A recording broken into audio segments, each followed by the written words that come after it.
बलूचिस्तान पाकिस्तान नहीं है, बलूचिस्तान आजाद है। वो उन लोहे की जंजीरों से आजाद है जो उसकी रूह को जकड़ रही थी, उसकी पहचान को मिटा रही थी, उसकी मिट्टी को लहूलुहान कर रही थी। बलूचिस्तान मानो अब चीख चीख कर कह रहा है कि सिर्फ और इंडिया ने पाकिस्तान पर बड़ा हमला किया है। इंडिया ने पाकिस्तान पर कोई छोटा मोटा हमला नहीं किया, बल्कि इंडिया ने पाकिस्तान पर बहुत बड़ा हमला कर दिया है। और इसमें भारत की तरफ से पाकिस्तान की 9 साइट्स पर 9 ऐसी जगह हैं जहां पर हमला किया है। यानी इंडिया ने पाकिस्तान के अंदर 9 प्लेसेस को टारगेट किया है, हिट किया है। भारत का ये हमला अब से कुछ घंटे पहले शुरू हुआ आधी रात के वक्त, और इस हमले में अभी तक पाकिस्तान के अंदर उन जगहों पर सिर्फ 2 मुल्क हम दोस्ती कर ले, हमें ना फिर चाइना का असला चेक करने की जरूरत है, ना हमें राफेल की जरूरत है, ना हमें एटम बम की जरूरत है। हमारी तो दुश्मनी ही आपसे है। और फिर आपने पानी पे बात करते हो, अभी तो पानी पे हमसे जंग हुई नहीं है। यहाँ तो कोई बोतल पानी की भर के बेनंबरी करता है, हम उसकी ऐसी तैसी फेर देते हैं। एक गिलास उठा के को पानी का हमारा पी ले, हम उसको 100 जूते मारते हैं। और तुम हमारे दरिया बंद करोगे तो क्या हम आपको। वो एक भूगोल नहीं है बल्कि चिंगारी है। चिंगारी आजादी की, चिंगारी बगावत की, चिंगारी अपनी खोई हुई शान को दुश्मन के खून से धोने की। और बलूचिस्तान इसीलिए आज सारी दुनिया के सामने कह रहा है कि दुनिया वालों सुन लो, बलूचिस्तान पाकिस्तान नहीं है। बलूचिस्तान पाकिस्तान नहीं है। यह नारा जब बलूच से आया तो सिर्फ एक नारा नहीं था, बल्कि हर बलूच के सीने में धधकता वो लावा था जो पाकिस्तान की नींव को भविष्य में जला देगा, जिसे ना तो पाकिस्तान फौज की गोलियां दबा सकती, ना पंजाबी हुकूमत की साजिशें, और ना ही सारी दुनिया की बलूच पर अंतहीन खामोशी। पाकिस्तान ने बलूचिस्तान को अपनी जागीर समझ रखा था, एक गुलाम रियासत के तौर पर उसे परेशान करता रहा। एक ऐसी रियासत जहां पर टैंकों की गड़गड़ाहट, हवाई बमबारी, बर्बरता की हर हद से पाकिस्तान ने माना कि कुचला जा सकता है। लेकिन बलूच ने दुनिया को यह दिखाया कि वो कोई कमजोर कौम नहीं है। उनकी रगों बहुत ज्यादा तबाही आ चुकी है जहां पर ये स्ट्राइक्स की गई हैं, क्योंकि भारत की तरफ से ये एयर स्ट्राइक्स हैं। इंडिया ने ये एयर स्ट्राइक्स की हैं। ये फजाई हमला है इंडिया की तरफ से, जिसमें ड्रोन्स के जरिए देखा जा सकता है कि उन टारगेट्स को निशाना बनाया गया है, उन प्लेसेस को निशाना बनाया गया है जहां पर यह कहा जा रहा है कि मसूद अजहर और हाफिज सईद के ठिकाने हैं। तो मसूद अजहर और हाफिज सईद के ठिकानों पर भारत की तरफ से एक बड़ा हमला हुआ है। इस वक्त तक हमारे पास जो खबरें आ रही हैं, जो कि हमारे पास पूरी दुनिया से इस वक्त मेरे सामने जो इंटरनेशनल मीडिया है, इंडियन मीडिया है, पाकिस्तान मीडिया है, उसमें क्या क्या कुछ कहा जा रहा है, ये हम आपके सामने रखते हैं। क्योंकि ये एक बड़ी ही इस वक्त क्रूशल सिचुएशन शुरू हो चुकी है। हम जानते हैं कि भारत ने ये कहा था कि वो हमला करेगा, लेकिन ये सोचा जा रहा था कि हमला अभी कुछ दिन लगेंगे। हमने भी जो अभी तक अपने तज्जिए किए उसमें हमने आपको ये बताया कि भारत की तरफ से हमला होगा, लेकिन ये जो हमला है इसको टाइम लगेगा। लगता है कि जब ये IPL ख़त्म हो जाएगा तब होगा। ऐसा लगता है कि जब तैयारी हो जाएगी, क्योंकि अभी तो ड्रिल स्टार्ट हुई हैं और वहां पर जो वो वाली ड्रिल छोड़ देंगे। हेलो फ्रेंड, मैं शाला खान और आप देख रहे हैं नाला पाकिस्तानी रिएक्शन। दोस्तों, इंडिया और पाकिस्तान के बीच इस वक्त सीज फायर हो चुका है, लेकिन वो मुद्दा जिससे सबकी तवज्जो हटाई जा रही है वो इंडस वाटर ट्रीटी है।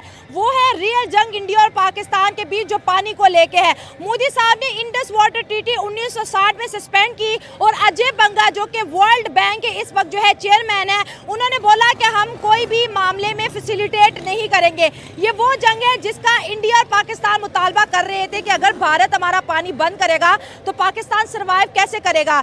ड्रोन की जंग होगी, मिसाइलों की जंग होगी, अब बची है पानी की जंग। इसके ऊपर आने वाले दिनों में इंडिया और पाकिस्तान के बीच कुछ बहुत बड़ा होने वाला है, क्योंकि पाकिस्तान कभी नहीं चाहेगा कि भारत उसका पानी बंद करे। और अगर इंडिया पाकिस्तान का पानी बंद करता है, क्योंकि इंडस वाटर ट्रीटी सस्पेंड होने के बाद, जो कि दुनिया के किसी कानून में नहीं है, कोई मुल्क किसी का पानी नहीं बंद कर सकता, तो फिर चाइना इंडिया का पानी बंद करेगा। आजादी का खून नहीं ज्वालामुखी बहता है, उनकी सांसों में खुददारी की आग है जो हर जुल्म को भस्म कर देगी। इस सरजमी की मिट्टी में शहादत के फूल खिलते हैं। इनके पहाड़ों में गूंजती है वो हुंकार जो कहती है चीख चीख कर कि हम बलूच हैं, हम झुकेंगे नहीं, टूटेंगे नहीं, बिकेंगे नहीं। पाकिस्तान चाहे जितनी दीवारें खड़ी कर दे, लेकिन बलूचिस्तान आज छाती ठोक कर कह रहा है कि वो तूफान है जो दीवारों को उखाड़ फेंकेगा। और अगर पाकिस्तान इस बीच में आया तो फिर इस्लामाबाद के तख्त को भी मिटा देगा, पीओके को उनसे जुदा कर देगा, क्योंकि बलूचिस्तान अब पाकिस्तान नहीं। हालांकि हम चाहते हैं कि आप भी हमारी एक मदद करें, हमारे व्हाट्सएप चैनल से जुड़े। लिंक हमने डिस्क्रिप्शन में और कमेंट सेक्शन में पिन कर रखा है। आप जुड़ेंगे तो इससे हमारी ताकत बढ़ेगी और आप तक काम तबाह करने पर तुल गया था। ये उनके वार का नतीजा है किरण। जी बिल्कुल। और वो कहते हैं ना, झपटना पलटना, पलट कर झपटना। तो हम बेसिकली जो इंडिया की तरफ से जब रफेल आ रहे थे, उस दिन भी हम इसी तरह से डिफेंसिव होते हुए हमने अपना एग्रेशन दिखाया था, और आज भी हमने डिफेंसिव पोजीशन ली। और उसके बाद जो हमने अपना एग्रेशन दिखाया है, तो वो एग्रेशन ऐसा है कि भारत इस वक्त कंफ्यूज है कि पाकिस्तान की जानिब से कैसा सरप्राइज दिया जा रहा है। क्योंकि एक तरफ तो हम जो चीजें रिपोर्ट कर रहे हैं, जो हम बता रहे हैं कि कहां कहां पर किस किस तरह से हमने निशाने लिए हैं, किस किस तरह से वो वाले मकामात जहां पर जिसके जरिए भारत ने पाकिस्तान में अटैक करने की कोशिश की थी, उसको हमने टारगेट किया है। लेकिन भारत की जानिब से किस किस्म की कंफ्यूजन है, वो इतने परेशान है, इतने नालायक हैं, इतने निकम्मे हैं। उनका जो एयर डिफेंस सिस्टम है वो इतना निकम्मा है कि पाकिस्तान के जो तैयारे हैं, जो ड्रोन्स हैं, हमने 77 गिरा दिए हैं। कि याद रखिएगा, 77 हम उनके ड्रोन्स गिरा चुके हैं। अभी भी उनके जो ड्रोन्स आ रहे हैं उनको भी हम मुसलसल गिरा रहे हैं। लेकिन वहां पर जल्दी हमारे वीडियोस पहुंचेंगे। बलूचिस्तान की तरफ से जो ये नारा आया है, आज दुनिया में चर्चा का विषय बना है। दुनिया में आज इस बात को लेकर चर्चा हो रही है, क्या एक नए मुल्क का जन्म जो है वो आज दुनिया में हुआ है। बलूच कह रहे हैं कि हमें आजादी तो 48 में ही मिल गई थी, लेकिन पाकिस्तान ने धोखा दिया, लेकिन अब उस धोखे से हमें आजाद होना है। अब बलूचिस्तान क्यों आजाद होना चाहता है, आज इतिहास के पन्नों में जाकर वो भी हम आपको बताते हैं। ऐतिहासिक विश्वासघात, 1948 का कब्जा बलूचों के लिए वो जख्म है जो कभी भरा नहीं। उनकी आजादी को छीन लिया गया, मर्जी को कुचल दिया गया।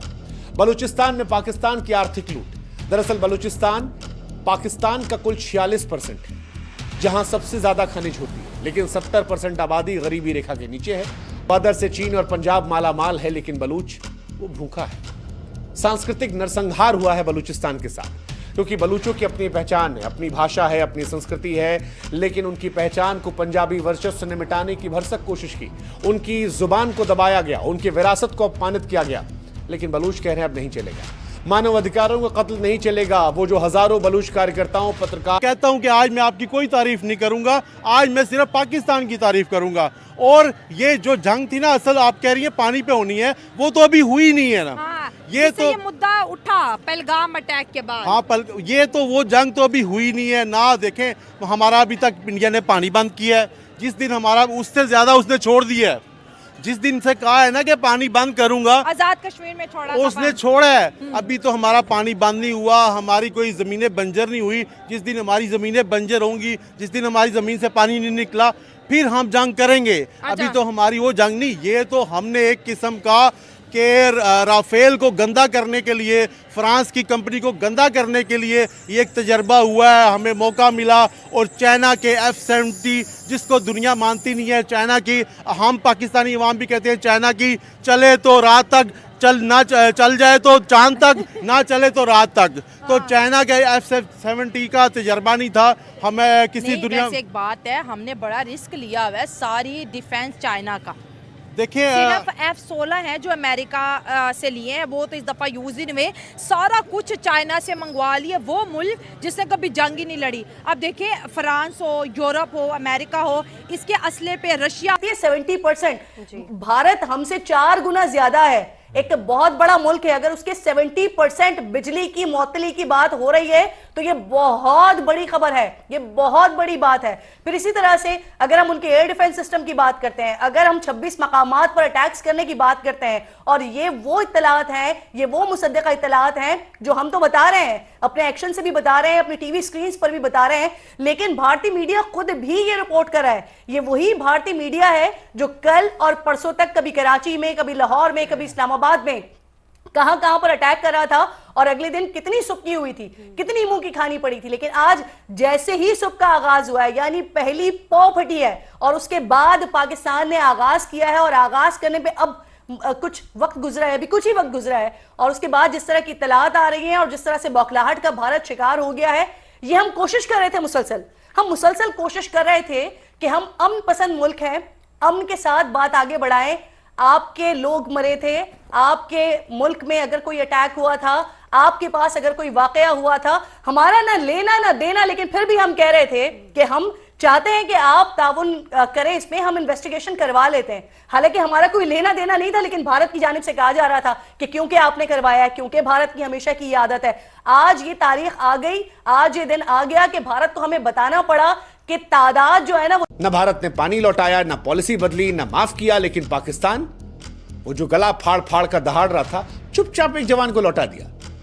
जानते क्यों? क्योंकि भारत ने ऑपरेशन सिंदूर से उसकी कमर तोड़ दी थी। पाकिस्तान को डर लगने लगा था। रामधारी सिंह दिनकर सच कह गए हैं कि क्षमा शोभती उस भुजंग को जिसके पास गरल हो, उसका क्या जो दंतहीन विश्व रहित विनीत सरल हो। भारत अब वो पुराना शांति प्रिय वाला देश नहीं है कि एक गाल पे थप्पड़ मारोगे दूसरा आई कर देंगे, पीठ पे छुरा घोपोगे और शांति का राग अलापेंगे। अब हर धोखे का हिसाब होता है, हर जख्म का बदला लिया जाता है, और ये बदला भी ब्याज समेत वसूला आता है। वैसे ठीक भी है, क्योंकि जब बात संप्रभुता की हो, जवानों की आन की हो, देश की आन मान शान की हो, तो शांति की बातें बकवास कमजोरी बन जाती है। शांति तलवार की उस नोक पर टिकी होती है, और ऑपरेशन सिंदूर में भारत ने यही तलवार पाकिस्तान की छाती पर उतार दी थी। नतीजा देखिए, बन गया पाकिस्तान गुड बॉय। जीत की जमानत नहीं होती है। अच्छा, भारत को हमें ये बताना पड़ा। यहीं पर कुछ किरण, अहम खबर आ रही होगी। सबसे बड़ी खबर जो मेरे हिसाब से बीइंग अ डिफेंस एनालिस्ट, सबसे बड़ी खबर जो उससे पाकिस्तानियों के दिलों को तस्कीन पहुंचने वाली है, आप तो बहुत खुश होंगी, you have been discussing missiles, 1.5 billion dollar एक बहुत बड़ी चीज होती है। आज JF-17, जिसको ये नौजायदा बच्चा कहते थे पाकिस्तान की जेट फाइटर्स का, उसने अपने हाइपरसोनिक मिसाइल्स के जरिए S-400 की बैटरी को उड़ा दिया है। S-400 कितनी बड़ी बला है, ये कोई रूस से पूछे या कोई अमेरिका से पूछे, जो इस वक्त उसका 5th जनरेशन बनाने की तैयारियों में, बल्कि 5.5, और इसी वजह से भारत ने आज से 2 साल कबल जब उनसे S-500 की बैटरीज मांगी थी, तो रशिया ने किसी वजह से उनसे कहा था पहले आप हमें S-400 पर अपनी काबिलियत दिखा दीजिए। It's a very privilege diplomatic conversation जो आज हम शायद मजबूरी में दुनिया के सामने ला। पाकिस्तान भिखारी का आज औकात पता चल गया पाकिस्तानियों को। मोदी जी के S-400 ने पाकिस्तान को तबाह कर दिया। अब पाकिस्तान भिखारी भारत से पंगा लेने से पहले 100 बार सोचेंगे कि भारत से पंगा ले या नहीं ले। आदमपुर S-400 मोदी जी की जो लाइव तस्वीर थी, जिन्होंने खुलेआम कहा कि पाकिस्तानियों के पास इतनी हिम्मत नहीं है जो भारत से अब पंगा कर सके, मगर भारत ने आज तो पाकिस्तानियों को ढेर गिरा दिया। और भारत से लड़ने से पहले पाकिस्तान अब 100 बार सोचेगा कि भारत तो भाई बहुत ही तबाह देश है, बहुत ही घातक देश है, इससे मैं नहीं लड़ूंगा।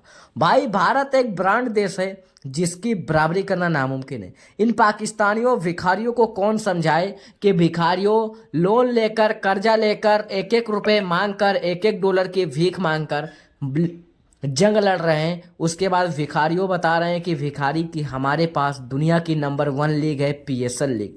PSL भिखारी लीग तो अब परमानेंट पोस्टपोन हो गया। IPL एक ब्रांड लीग मैच है। जो PSL भिखारी रावलपिंडी स्टेडियम ड्रोन अटैक के बाद PSL भिखारी लीग बैन हो गया। और PSL भिखारी लीग 2 कौड़ी का लीग जिसका कोई फैन फॉलोइंग नहीं, उसके बाद पाकिस्तान उछल कूद मचाता है। भाई IPL दुनिया के नंबर 1 लीग मैच है जो 17 तारीख से फिर से शुरू होगा। और PSL का तो अभी तक पता नहीं कि PSL शुरू होगा कि या बैन हो गया, हमेशा के लिए पोस्टपोन हो गया। भाई भारत और मोदी जी की S-400 ने क्या तबाही मचाई है, और पूरे पाकिस्तानियों को उसकी औकात दिखा दिया है कि तुम पाकिस्तानी हो, तुम्हारे पास कितने पैसे की औकात है, और 2 रुपए की औकात है। तुम पाकिस्तानियों के पास 1 रुपए के भी औकात नहीं है। उसके बाद आ जाते हो तुम लोग जंग करने। अरे भिखारियों पाकिस्तानियों, तुम लोग पहले कर्जा लेकर, 1-1 रुपए भीख मांगकर पहले तुम लोग रोटी खाओ और पानी पियो, उसके बाद भारत से लड़ो। तुम पाकिस्तानियों भिखारियों, 2 रुपए की तुम लोग को 1 रुपए की रोटी खाने में इस समय लाले पड़ रहे होंगे कि भारत के डिजिटल स्ट्राइक ने पाकिस्तान को भिखारी बना दिया है। अब पाकिस्तान भिखारी ही रहेगा, कभी जिंदगी में भिखारी से छूट नहीं पाएगा। अब कटोरा लेकर पाकिस्तान भीख मांगेगा। अब